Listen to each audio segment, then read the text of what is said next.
एक पत्र भेजने के लिए वो डाकघर की ओर जा रहा था। वह जैसे ही सीढ़ी पर पहुंचा तो वो घबराने लगा। वह लाइन में छठे स्थान पर था और वो कांपने लगा। वो धूम्रपान का आदी था और उसने एक सिगरेट बाहर निकाला और माचिस से उसे जलाने की कोशिश करने लगा, लेकिन वो इतना कांप रहा था कि वो सिगरेट नहीं जला सका और तीलियां फर्श पर चारों तरफ गिर रही थीं। अब लाइन में उसके सामने एक ही व्यक्ति बचा था और चूंकि वो इतना घबरा गया था कि वह दौड़कर बाहर भागा और उसने वो पत्र कभी नहीं भेजा। उसका विवेक उसे परेशान कर रहा था। अब देखिए, मैं लंदन, इंग्लैंड में एक पारलौकिक समूह का सदस्य था। मेरा एक मित्र एक बहुत ही शक्तिशाली आत्मिक माध्यम था और वह पूर्णतः आत्माओं की जादू शक्ति के प्रभाव में था। लेकिन वह समूह जिसके हम सदस्य थे बहुत ही दुष्ट और भयावह बन गया था और आखिर में मैंने उस समूह को छोड़ दिया और कुछ समय बाद मैं यूनाइटेड किंगडम भी छोड़ दिया और यूएसए में आकर बस गया ताकि एक पारलौकिक संगठन की स्थापना कर सकूं।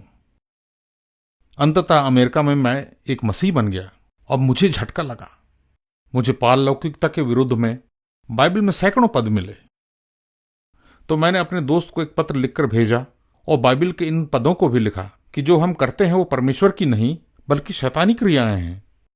और मैंने कहा कि मैंने उसके लिए धन जुटा लिया है ताकि वो अमेरिका आ सके और उसे एक नया जीवन मिल सके। और जो हुआ कि वो बिल्कुल स्पष्ट था। उसने आत्माओं को ये सब बता दिया था और आत्माएं नाराज हो गईं और आत्माओं ने उसे अमेरिका जाने के लिए प्रोत्साहित किया और मसीह बनने का नाटक करने के लिए भी छुट्टी लो और इंग्लैंड लौटने से पहले वह मुझे किसी एकांत में ले जाए और वे मुझे ठिकाने लगा देंगे। वे उसे सम्मोहित कर देंगे और ऐसे इसका अंत होगा। देखिए, यह पत्र सम्मोहन की दशा में लिखा गया था। वह एक घातक हथियार था। जेफ और मैं अच्छे दोस्त थे और जाहिर है कि उसकी अंतरात्मा उसे कचोट रही थी। अब देखिए, हमारे जीवन का एक संचालक है और इफिसियों 6:12 में वो कहता है कि हमारा युद्ध मांस और लहू से नहीं है परंतु प्रधानों से, अधिकारियों से और इस संसार के अंधकार के हाकिमों से और दुष्टता की उन आत्मिक सेनाओं से है जो आकाश में हैं।